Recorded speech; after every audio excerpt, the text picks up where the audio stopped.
Today on the bench we have an SGT-250 RCA Select Division video disc player. The story behind this one, this was from a gentleman on Facebook through Marketplace. He was not affiliated with the CED Magic Group. In fact, he had not even heard of CED until he found not only this player, but a realistic CED player just in his attic. I guess previous owners just left this behind during a move, and he found in the attic, and he was actually considering dumping them before deciding to give Marketplace a chance. And he was fortunately willing to do shipping. These just came from Maryland, so not too far from my location. In fact, it only took a day for UPS to drop these off safely at my door. Fortunately, because they no damage, it seems. But the realistic one, I'm going to either have to modify a part or get another part from a parts player off of a member before that one can get up and running. Good thing with that one, the stylus is working. I put it in my PAL player, since the PAL player takes any Hitachi stylus, doesn't have to be from another PAL player, and it works. So already I kind of got my money's worth out of this whole thing just from that working stylus. This player here, it does power on. I already took the liberty of doing the function belt replacement. I don't know if CE Datum made a video on that over on Josh's channel, but I can always talk about that later. So I already took care of the function belt, which works. I actually got to use the belt from one of those replacement kits off of Amazon, and that worked splendidly, the 2mm kind. But when I push power,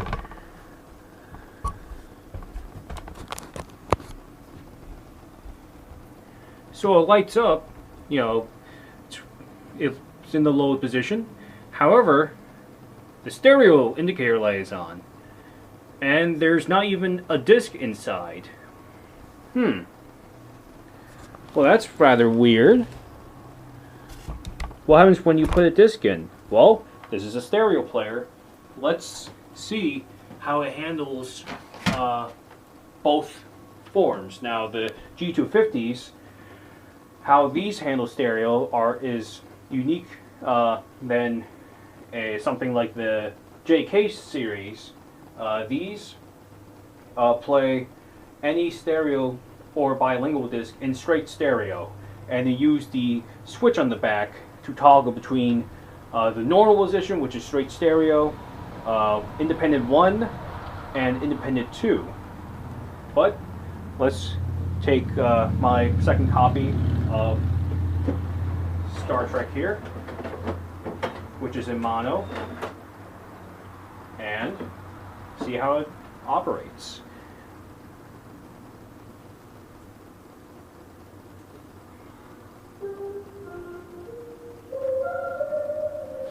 Well,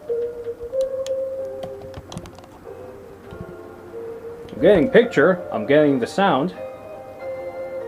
Nothing seems out of the ordinary.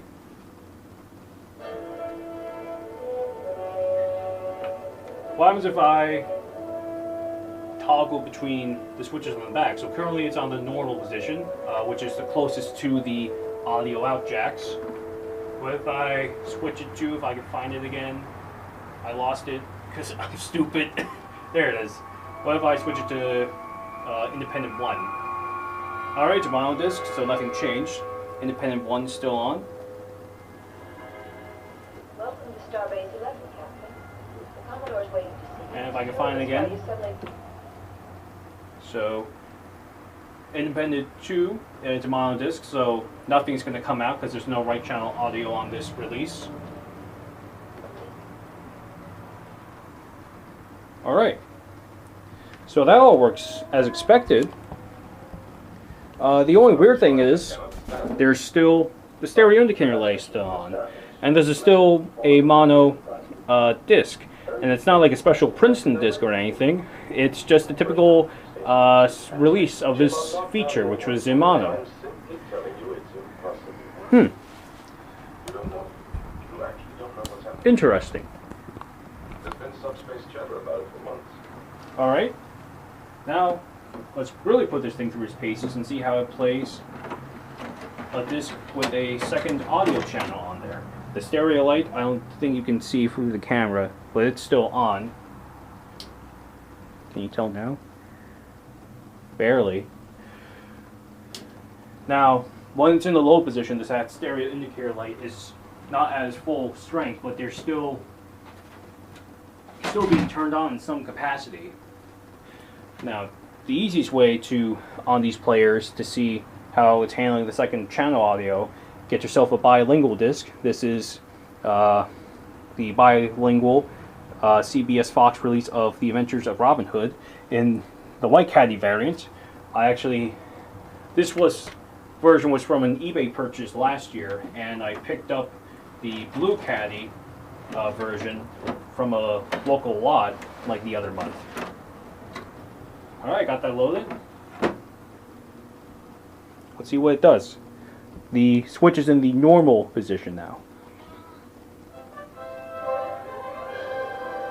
Alright, it is going to be hard through this little crappy Toshiba monitor, but... So stereo indicator light is on full blast, like it does on any stereo release. But, let me just skip ahead a bit. Well, gee, that sounds pretty mono to me. I should be hearing both audio tracks at once. This is the normalization. Well, it's on normal. Let's switch it to independent 1, so it's currently on independent 1. Let's switch it to independent 2. Ah, that is a doornail. Maybe that's the wrong wording for this, but case in point, is that even the right thing expression I want to use? Whatever. Point is, no second channel audio from this disc here. And again, not a special disc, it's from like Princeton or whatever. This is just the typical CBS Fox release of Robin Hood on CED, which is supposed to have English on the main channel and Spanish on the secondary channel. So let's skip ahead a bit, just to make sure.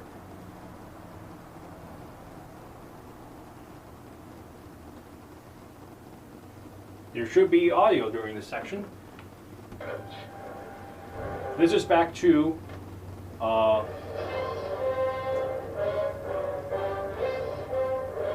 the main channel.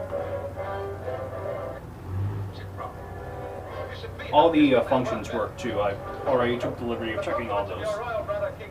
And now, the main. Well, normalization, I mean. Alright, still nothing. We have a problem on this player.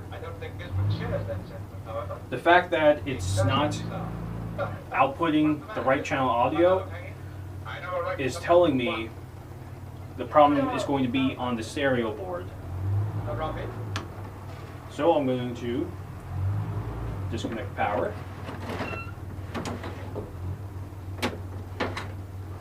Who is out there?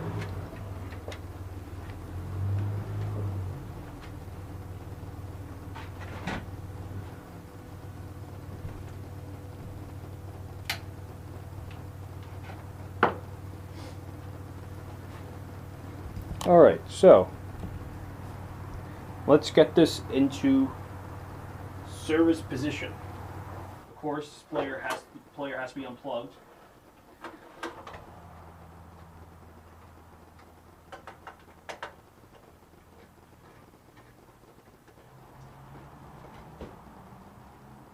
Smokes.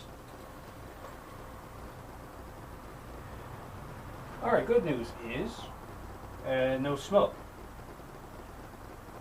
Yeah, that part's really icky, where the belt still is. I did my best to clean up as well as I could, but alas, you're not going to be able to get much out. this should also.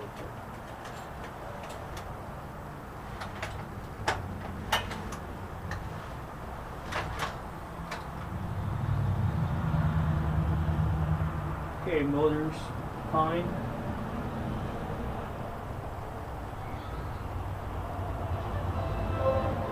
Alright, I didn't botch anything up.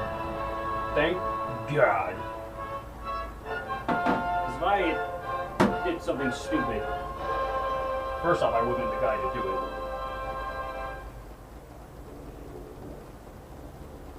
Okay,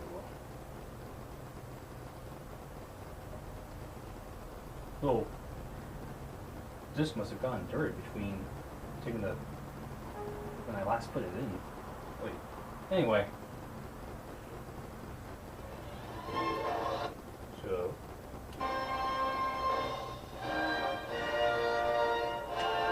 I have my scope here. I had the switch on main. I'm sorry, normal. I don't know why I keep saying that.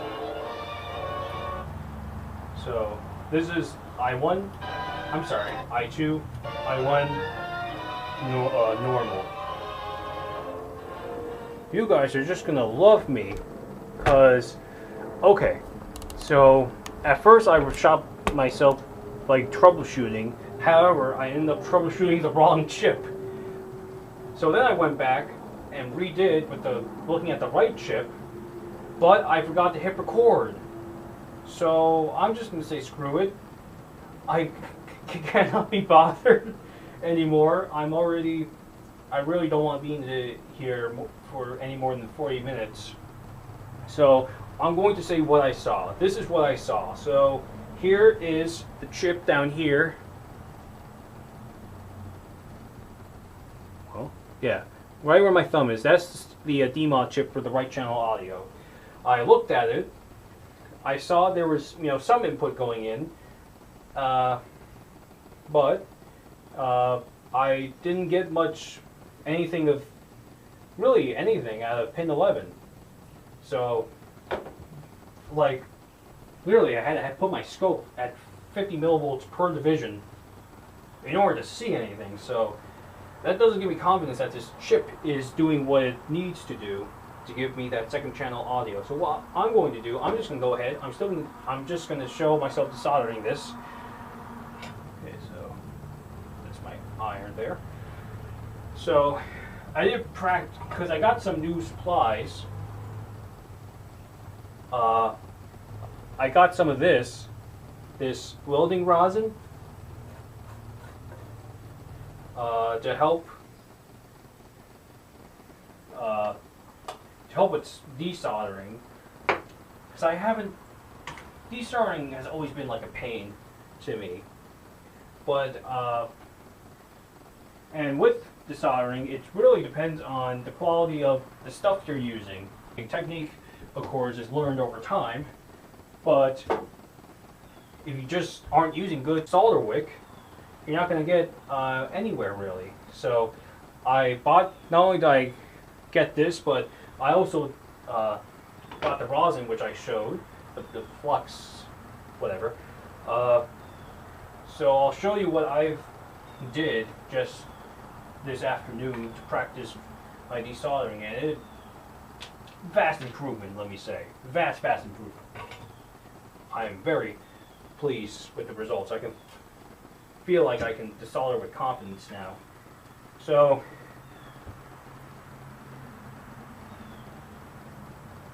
I'm going to tint the tip, put this in the tip cleaner.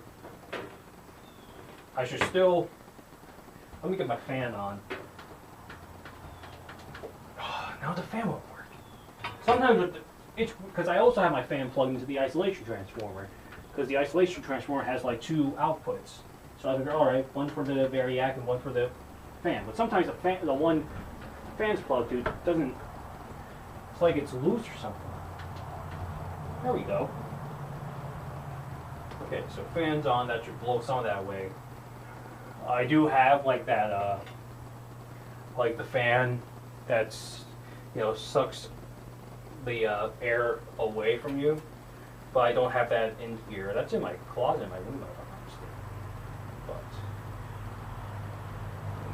get that going again. Now, I'm dipping in the tip cleaner, by the by. I need new tip cleaner. I should have gone new tip cleaner while I was on Amazon. Oh well. Now I'm going to dip the iron into the flux, get it in there. The flux is what the solder likes to stick to, so getting a good amount of flux is crucial. Okay, I rotated the board so that it would, the chip was down here. So when it's, now keep in mind the solder, whoops, get some solder on there. Thank you. Now keep in mind that the solder on this chip has not been touched in 40 years. The fact that the date reads August 10th, 82 means that the chip, the solder on this chip has been dormant for 40 years. When you want to desolder something that, where the solder hasn't been affected in like, you know, grand total of time, you do want to apply new solder on there, since that will help the chip going forward. And that part there, number 12, that looked odd when I saw it. I don't know if that leads something or what. It doesn't mean something short, right? So, also the chips on here are different than the chips on, are placed differently than the chips on the main board. Chips on the main board are, you know, are the standard through hole. This, the pins are like bent and then soldered on, so they go, of course they have to go through the hole, but it's not in the traditional sense of like these, like the other like passive components on the board here. So, what did I want to do? So this is the wick I'm going to, this is the wick I'm going to use. Let me get some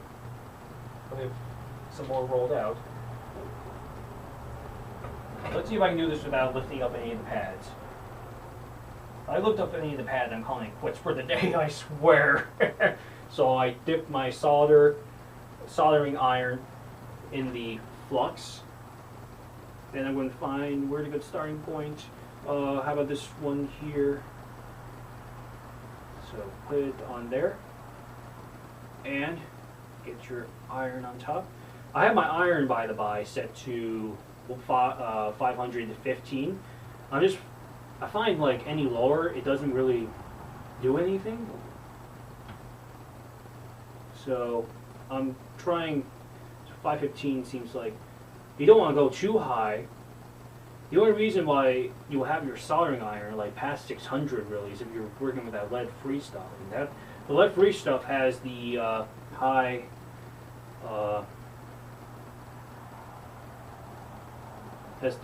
you know, melting point, I suppose, is the term. So, I'm getting the solder off, but my question is, is it enough?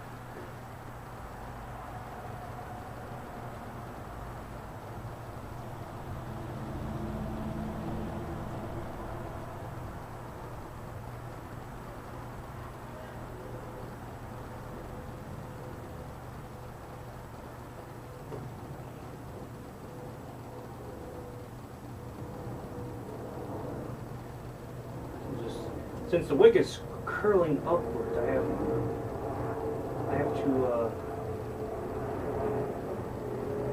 find a position where it'll work with me.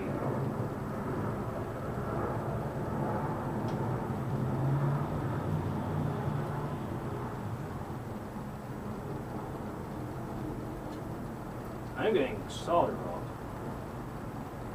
But I believe I already said, I already pondered, will it be enough?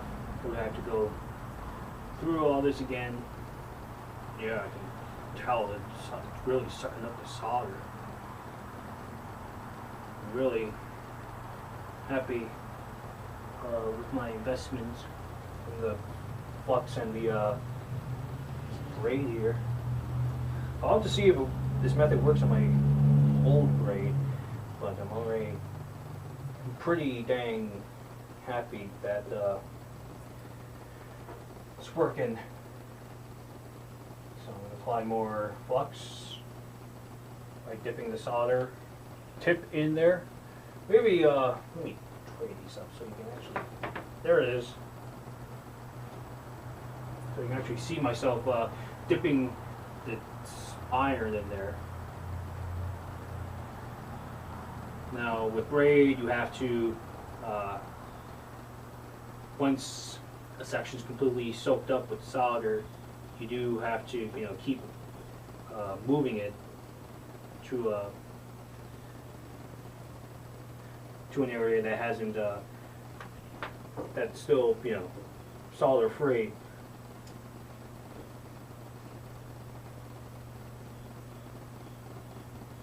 I doubt the chips. I feel like I'm gonna have to do more desoldering, but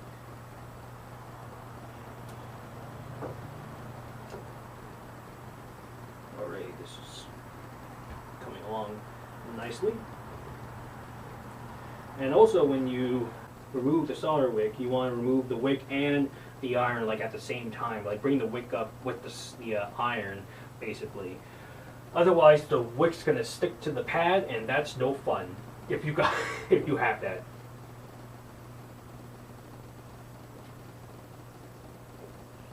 Yeah, and the wick gets absolutely hot too. Okay, well, each pad now has been touched with the wick. I doubt it's gonna.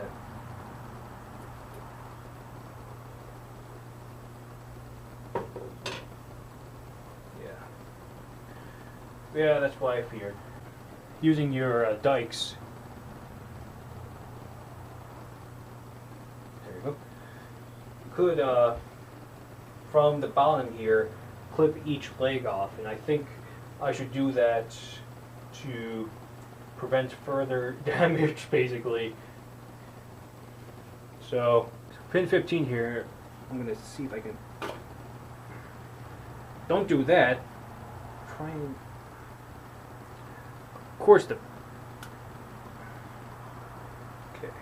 What I am looking to do, I'll be installing an IC socket so that I can just put, so that I do not have to keep desoldering chips.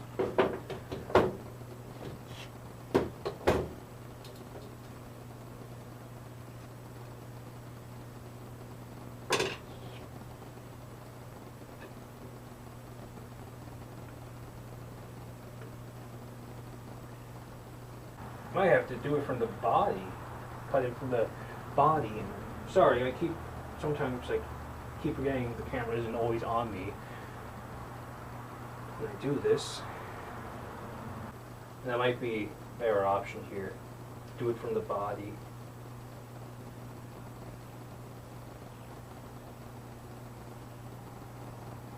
Well, did I do it? I did then. If the new chip doesn't work, then I'm guessing it was an external problem that caused the old chip to maybe self-destruct or something, because there's definitely no output from this chip here. Much better. I'm doing it from the top. Getting my dikes at good spots.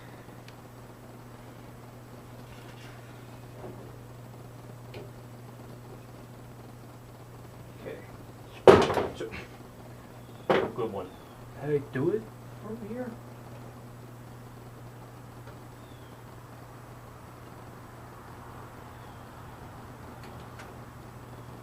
Doesn't help that ceramic is kind of because I should be able to just put the screwdriver underneath there and like twist it and get it out. But the fact that I can't is telling me there's more work to be done. I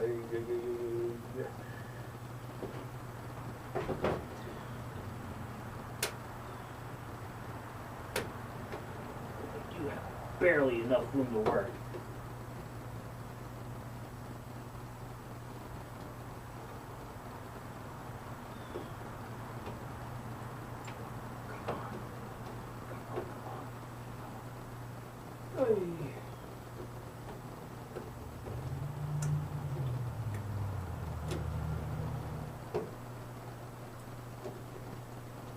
Okay, it's moving.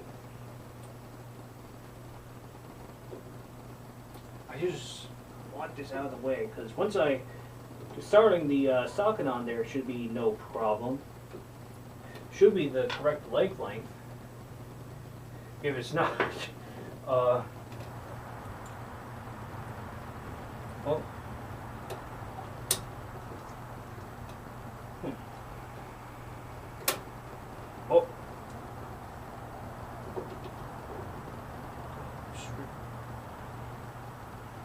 No, everything's okay. Pads aren't attached, which is good. So what pin is not giving away? Because maybe you can see I got the chip basically on its end. I can't tell precisely which.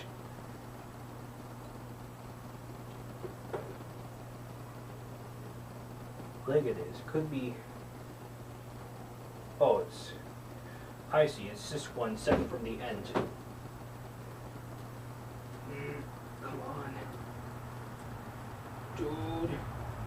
Please, dude. Are you guys seeing this? Oh. Oh. That was brutal. Okay. Well, it ships out. Where is my thumb? Because I can't see. Ships out. The thing when you do that is you still have like all these leftover legs. But I just want to see. So here's the socket. It is a 16-pin socket. Yeah, I still have to make room. Shoot. Well, it'll be easier now that the chip is out of the way.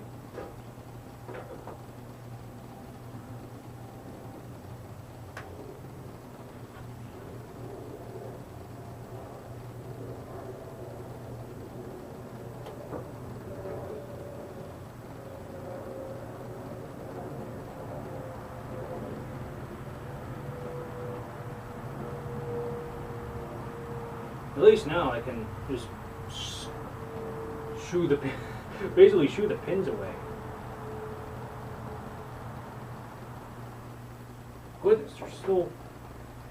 How did I miss those? Because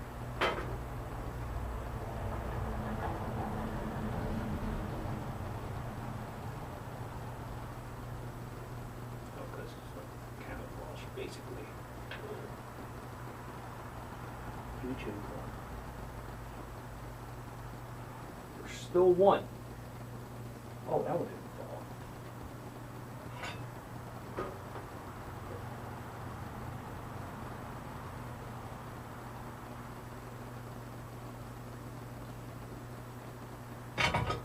Even with my new desoldering equipment, that still took way too long. The fact that it's not through a hole makes it so much more of a pain. Oh my God.